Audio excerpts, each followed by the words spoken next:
It is 7 o'clock, and we will call this meeting to order. Is there any objection to the agenda as presented on the screen? Hearing none, the agenda is adopted. We'll go directly to Mr. Mosley for an FEC filings clarification. All right. Am I hearable? Yes, sir. Good. So I just wanted to clarify my comments at the most recent specially called XCOM meeting to do with the FEC filings. When I made those comments, I had a misunderstanding that there were mistakes on that form. That was my misunderstanding. As it turns out that these FEC filings for joint fundraising committees, is a bit different than regular FEC filings, which are what I'm used to. And that was my confusion. I wanted to clean that up with the board, make everybody aware that I'm not going to go into the details of my confusion. You can call me directly if you want to, but so far as I can tell, the FEC filings have been done correctly. And I just wanted to clean that up with the board. That's all. Thank you. Thank you, Mr. Mosley. I do appreciate that. And that speaks highly of character. If there are questions, we can explain that as it goes. Kennedy Victory Fund, the JFC, is a little bit weird with the way it's set up. The disbursements and receipts have to be recorded in a very specific way, so it looks kind of weird, but it can be shown how the money's moving. So with that, we will move to the next piece, which will be new business, a resolution to support the Defend the Guard Act of 2025 and 2026.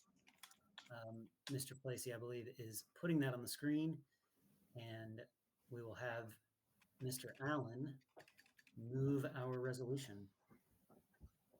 Okay, can you hear me? Yes, we can. Okay, I move the adoption of the following resolution. Whereas on January 28th, 2024, the Libertarian Party of Georgia adopted a resolution to call for Defend the Guard legislation at its regular annual convention. And whereas on February 12th, 2024, the Executive Committee of the Libertarian Party of Georgia adopted a resolution to support the Defend the Guard Act. And whereas on March 28th, 2024, the Georgia General Assembly adjourned sine die without passing the Defend the Guard Act.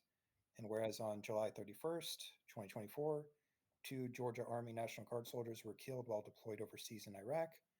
And whereas on September 24th, 2024, Governor Brian Kemp issued Executive Order 09242401, declaring a state of emergency due to Tropical Storm Helene, in which 500 Georgia National Guard troops were called up to state active duty. And whereas on September 27th, 2024, Governor Brian Kemp issued Executive Order 09272401, in which an additional 1,000 Georgia National Guard troops were called up to state active duty in response to Tropical Storm Helene. And whereas on September 30th, 2024, Governor Brian Kemp issued Executive Order 09302401, in which an additional 1,000 Georgia National Guard troops were called up to state active duty in response to Tropical Storm Helene. And whereas these 2,500 Georgia National Guard troops cleared roads, delivered supplies, operated distribution sites, facilitated communications, and provided other assistance during the state of emergency. And whereas Georgia National Guard troops who are in Georgia are able to offer assistance to their communities during emergencies, while Georgia National Guard troops stationed overseas are not. And whereas on January 30th, 2025, Senate Bill 62, also known as the Defend the Guard Act, was introduced for the 2025 to 2026 biennium of the Georgia General Assembly. And whereas the Defend the Guard Act, as introduced, would amend Title 38, Chapter 2 of the Official Code of Georgia Annotated to state that the Georgia National Guard and any member thereof shall not be released from the state into active duty combat or combat support operations unless the United States Congress has passed an official declaration of war or has taken an official action pursuant to Article 1, Section 8, Clause 15 of the United States Constitution to explicitly call forth the Georgia National Guard and any member thereof for the enumerated purposes to expressly execute the laws of the Union, repel invasion, expressed in insurrection. Therefore, be it resolved that the Libertarian Party of Georgia supports the passage of the Defend the Guard Act during the 2025 to 2026 biennium of the Georgia General Assembly. Second. You're on mute, Mr. Chair. I just saw it. Thank you. The motion for the resolution has been moved and seconded. Is there any debate?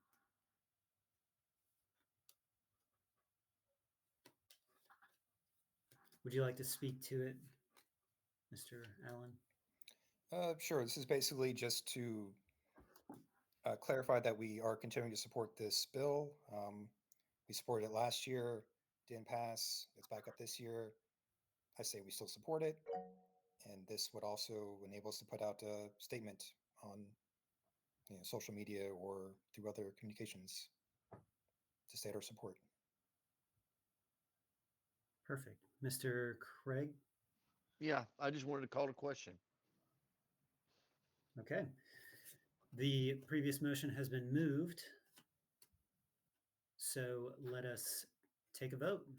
Those in favor of ending debate, please indicate so by raising your hands.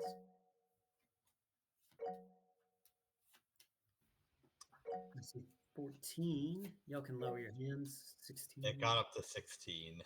16. I do not think we're going to have an issue passing this. Right. One hand is still up. Okay.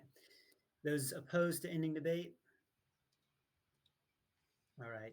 And just for the members' awareness, calling the question occasionally can make things longer. Those opposed? Okay, debate is ended. So now we'll go to the real vote on this resolution. The motion is on the approval of this resolution as shown on the screen. Those in favor, please indicate so by raising your hands.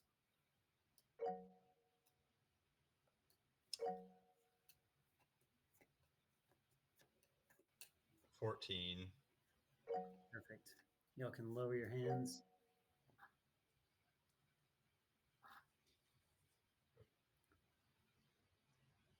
Those opposed? The ayes have it. The motion carries. The resolution is adopted. That is good. Mr. Douglas? I like the resolution. It's great, but we also need phone banking for this. We're coming up on a hearing in a couple weeks, and we need to push politicians to get it through committee. Perfect. I will give you 2 minutes during my report if you'd like to give a little bit more detail. So I'll do my report. It's going to be very quick, but then we'll move from there. If you have some details that people can really crunch down on. So for my chair's report, we are pretty, my stuff is pretty sparse. I would like to welcome our new treasurer, Mr. Corey. He has joined us and we have done our bookkeeping for the month. And we are good to go on that front. There's a few little things on that we'll go into just to normalize the net revenue so that we can make it make sense.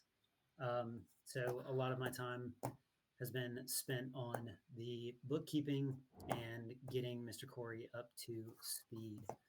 So we'll get to you in just a few minutes. Mr. Corey, if you wanted to introduce yourself, say your thank yous and such.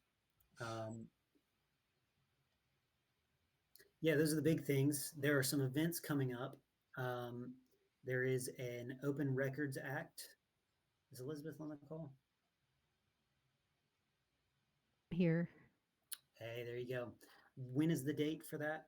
I just saw that pop up. March the 18th. March the 18th. So make sure you sign up on Eventbrite. Learn the best practices for doing Open Records Act requests. obviously we have our convention on March 8th. Sign up if you haven't already. That's going to help us get the registrations all set up, get you a name badge. We will give people a Sharpie to write their names, but we would like to be able to put these name badges and such out there. Ms. Holt. Yeah, how many people do we have signed up for a convention so far? Because I'd be happy to make some phone calls if I need to. I've heard some people just didn't know about it. Yeah, I think we're at 50-ish. 50-ish? Okay. Yeah. It's 51. 51. Mr. Allen, always on the spot. Thank you. Love Yeah, it. I talked to somebody who is kind of getting back involved again. He didn't know about it, and then someone who's in the Cobb County affiliate didn't know when it was. So I just spoke to them in the last 2 days. So Perfect. That is good. We'll definitely like to have everyone signed up who can. And if you need that information, please reach out. It's on the site, and there's a link to the actual sign up on the event. Ms. Austin. Hey, yeah, while we're on the convention, the schedule says 8 o'clock till 6 o'clock. Is the 8 o'clock registration or is that Gavelin? That's probably going to be the registration. Mr. Placey, do you want to speak to that? You're the one that's going to have to do So, according to the agenda, Gavelin is at 8 o'clock. If the past 2 years are any experience, we will still be checking in people at 8 o'clock. So we're not going to start business while we're still actively checking in a line of people. So I would imagine it won't start right at 8 o'clock, but that's what the agenda says. So what time are you beginning the registration? 7 o'clock. 7 o'clock. Okay. Thank you. Look at that. It's 7 just a o'clock. long drive, so want to make sure we're there on time. Yep, got it. Thanks. Perfect. Okay, are there any events that I'm missing? Anything that I'm leaving out? Ms. Salvia? Yes, hi.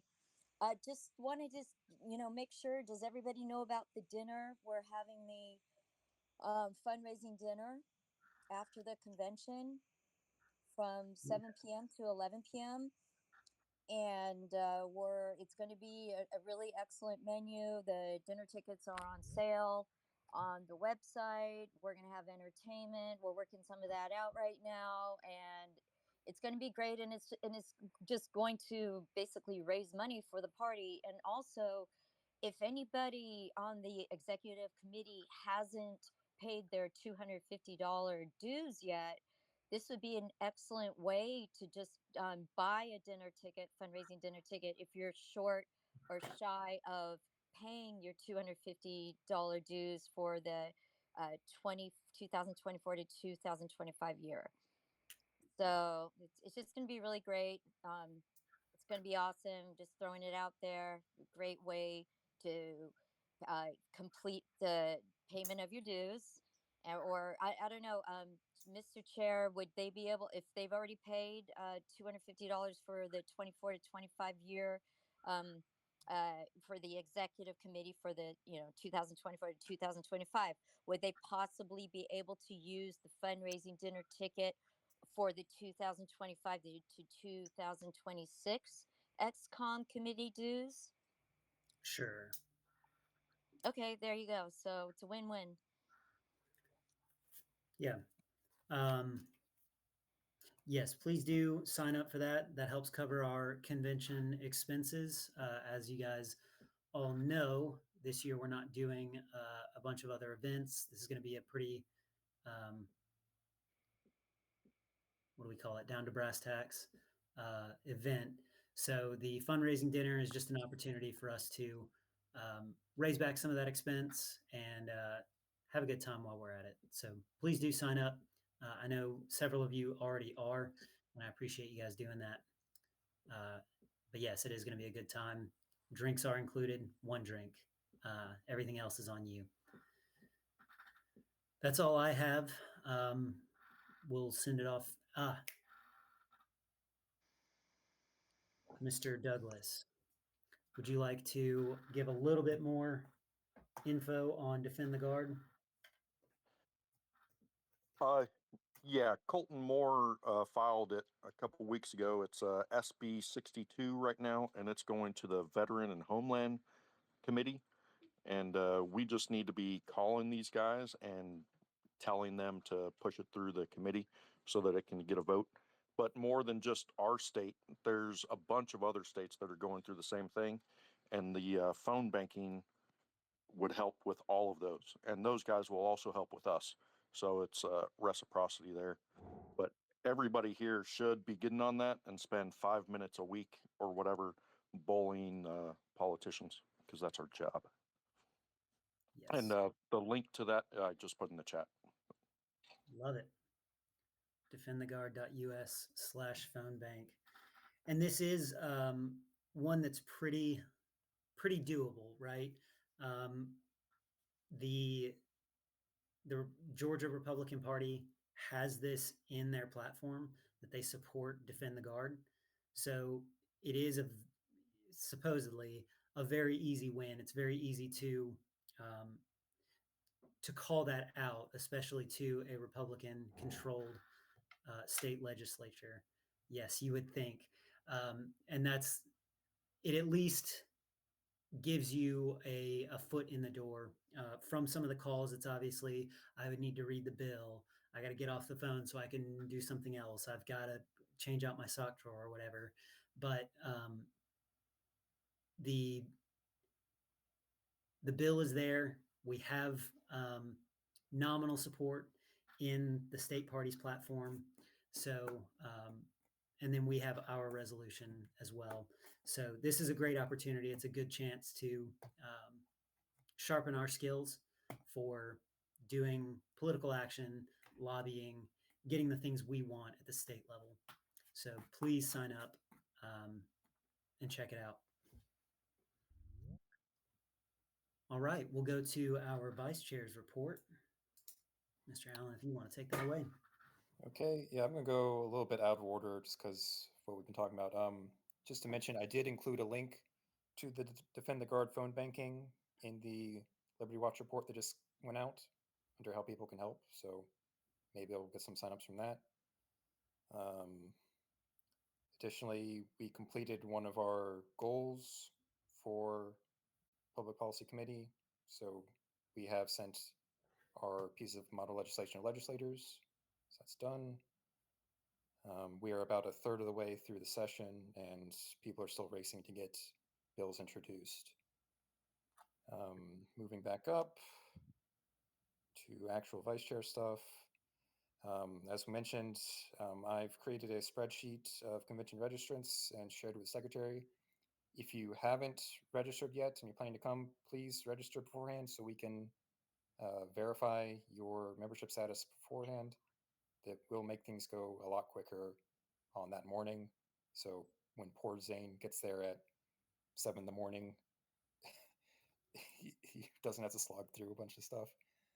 Yeah. And then other than that, I received confirmation on election matters from the Secretary of State's office, as I mentioned in base camp. Notably, I was correct in that we get 15 months starting in April and heading through to next July if we were to petition as a political body. It would be quite an ask. If people are planning on doing that, I would highly recommend having a plan for accomplishing it and a team ready to go and not just try and do it ad hoc. The other information with that is I learned the PSC District 5 race next year for the general election.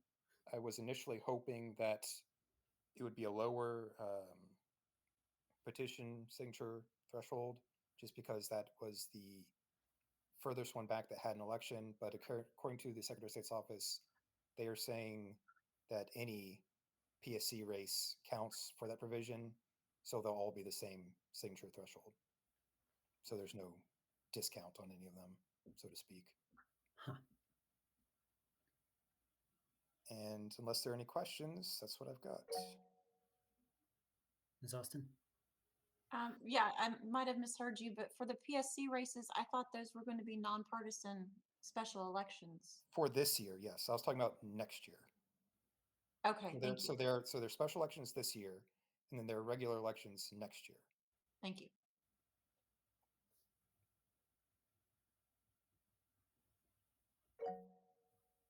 Mr. Craig? Yeah, there's special elections, correct? But don't we still get to put a Libertarian candidate on the ballot? It just won't help us with ballot access. We can endorse candidates, and there's no signature requirement for that, but they will not have the L next to their name unless we did petitioning to do it, which to me seems like a waste of time. But if someone really wanted to do it, and I don't think you'll be able to achieve it.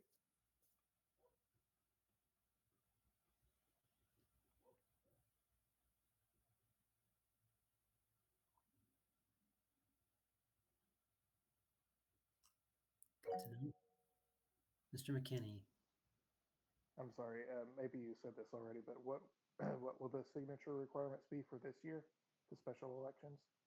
So for the special elections, there is no signature requirement to just get on the ballot. If we wanted to nominate candidates such that they would have the Libertarian, designation next to their name, then it would be the 1% statewide signatures, same as next year. So it would be 72,000. All right, thank you. You said 72,000? Yes. Cool. So I think it's much, much easier, if you ask me, to have the 0 signature, since this race wouldn't help us for ballot access anyway. So we can just endorse people to be on the ballot. They won't have the Libertarian designation next to them, but they'll still be on the ballot. As opposed to trying to make some mad dash to get 72,000 signatures. Just, I mean, at this point, I don't know how it would even be possible. Sounds like we need somebody with A, B, or C as their last name. See if we can get them at the top. Given that they go in alphabetical order on the ballot, we'll see. But good information, Mr. Vice Chair. We'll move on to our Executive Director report. Yes, I attended the Bartow Polk Floyd convention this month. So I have 2 additional affiliates that I haven't visited yet. That is Greater Athens and Cobb. So I plan to visit those 2, and then I will start my rotation again. The Cherokee affiliate, I've been working with someone there who is planning to reactivate that affiliate, and they are going to have a meeting on March the 1st to do that. I'm working on the mailer that Doug Craig is financing. I am almost finished with that. I just have to add a few QR codes and links. I also wanted to thank David Barker, who has been going and visiting affiliates on behalf of affiliate support as well. I'm going to be attending the Defend the Guard training that's going to be taking place in Chattanooga on March the 6th. And we will be having a Banish Big Brother strategy meeting on Thursday. If anyone would like to be added to that project, just let me know. And that's it.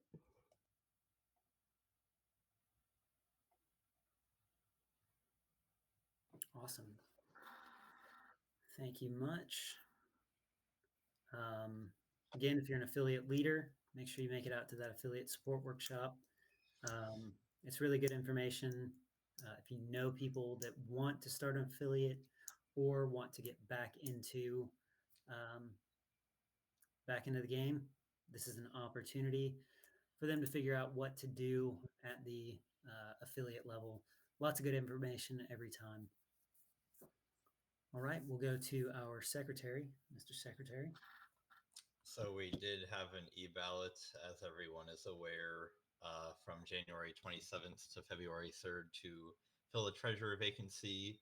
Mason Corey was elected with 12 votes. Kyle Davis received 6 votes, and none of the above received 3 votes. As the vice chair has already asked everybody, please, if you are planning to attend the convention, please make sure that you register and get other people to register ahead of time. That will be super helpful in getting everybody through the registration line as fast as possible, because we can check, we can verify membership status in advance. So just want to say that again.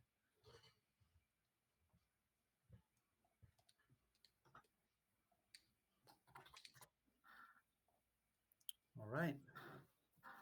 So we'll move to our treasurer. Mr. Treasurer, if you'd like to reintroduce yourself. All right, everybody. Hey again. I'm Mason Corey. I'm glad for the warm welcome and glad I'm, able to start getting to work on my duties as, I guess, acting treasurer. But getting into some of the actual duties. For January, we had negative 5,400 of income, but it was more like positive 5,300 due to an expense coming from the joint fundraising at the end of December. And total income from donations, pledging, and membership was $2,628. And from our joint income fundraising, we were able to we kept $5,650.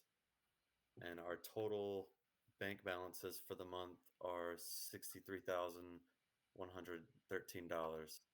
And if there's any questions or about, breaking each of those individually down, I can do that as well.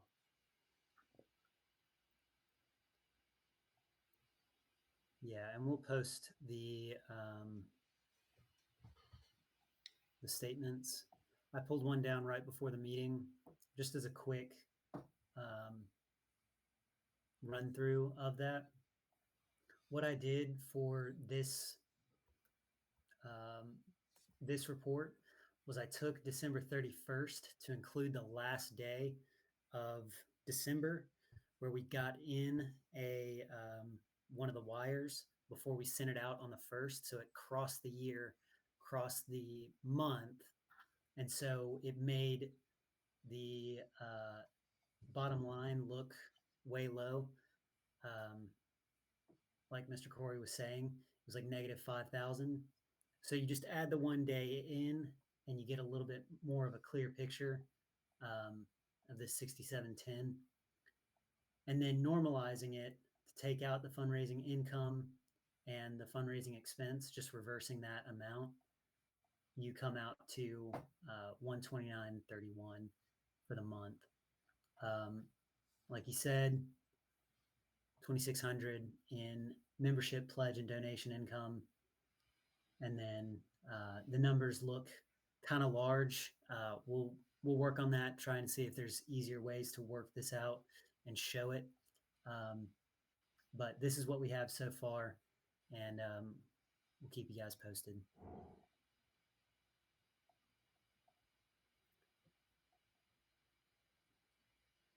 Right. Are there any questions?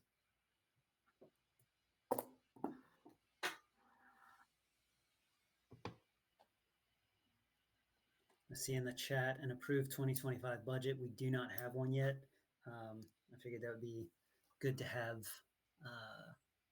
our new treasurer come in and check on that. I've pulled forward the actuals from 2024 into 2025. And I've kind of gotten it set up, and it basically matches everything we've done in 2024. We'll fix it up and make any edits or adjustments that we need to make, and then we can present that.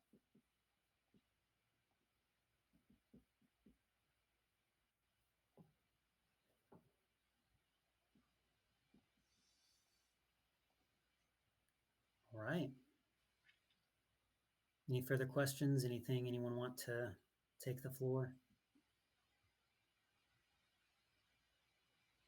Is there any objection to adjourning?